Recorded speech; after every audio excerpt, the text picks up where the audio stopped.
For me, Formula Ford is raw racing, learning, battle packs and racecraft. It's a great category to be starting. Has the backing of Walkinshaw Racing over the last couple of years, so a man on the radar perhaps for the future. Nick Percat, tell us about the first time you drove a Formula Ford. Yeah, for me it was at Malala. I think it was like 2005.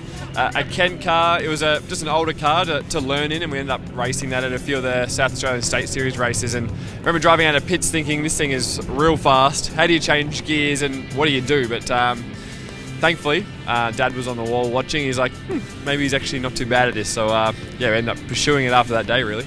And good job you did, because you're a record holder in terms of race wins in the category and an Australian champion.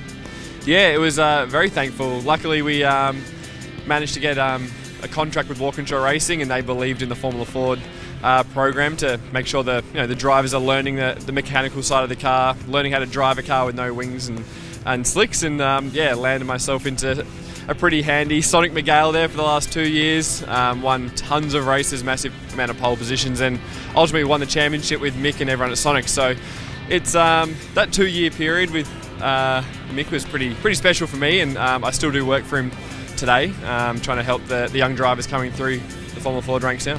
You had quite an old school sort of career in terms of, you went from being a Formula Ford champion to being a Bathurst 1000 winner pretty quickly. I mean, I guess it speaks volumes about what you learned during your time in the category.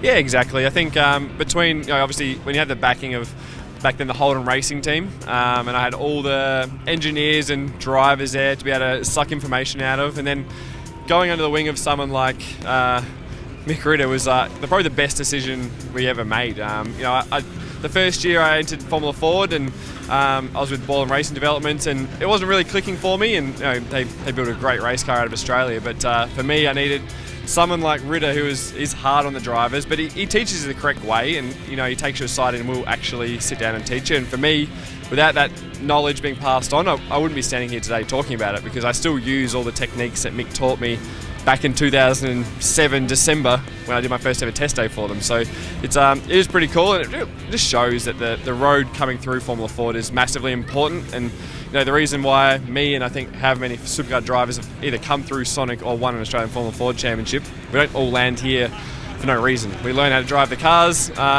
learn the mechanical side of things, and the champions end up standing in a supercar pit lane.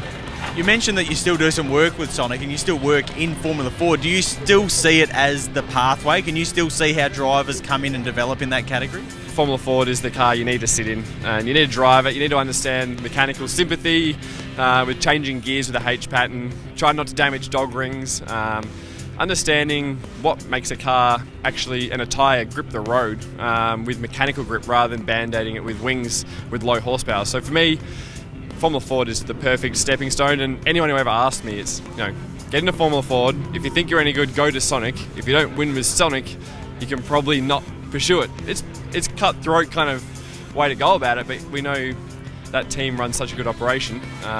If you go there and you don't win, there's probably not the right career for you. So for me, you need to be through Formula Ford, and that's why I'm still so involved. I want to see the next champions coming through. I want to try and pass on some information that I have to them to help them come through, because without that category being strong, I'm not sure who's going to be replacing the likes of myself, Scotty Pye, Blanchard, Wingcup, and Davison. Who's going to replace us if we haven't got a good crop coming through?